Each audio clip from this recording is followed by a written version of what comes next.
Peter Heins వారి యొక్క అద్భుతమైనటువంటి ఫైట్స్ కంపోజ్ చేసినటువంటి విధానం కానీ, నాకు తెలిసి ఇంతవరకు భారతదేశంలో ఇండియన్ స్క్రీన్ మీద ఇటువంటి ఫైట్ మీరు ఇంతవరకు చూసి ఉండరు. రేపు డిసెంబర్ 20న అలాంటి ఫైట్ని మీరు చూడబోతున్నారు.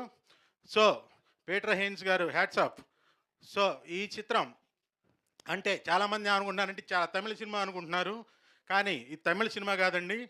ఇది తెలుగు సంఘటనలతో తెలుగువారి యొక్క సమస్యల్ని బేస్ చేసుకొని కథాంశాన్ని వేటమారన్ గారు చాలా అద్భుతంగా చిత్రీకరించారు.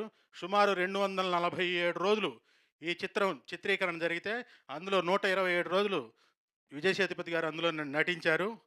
సో ఇంత అద్భుతమైనటువంటి చిత్రీకరణ జరిగినటువంటి ఈ చిత్రం డిసెంబర్ 20న ప్రపంచవ్యాప్తంగా అందున మన తెలుగునాటున భారీగా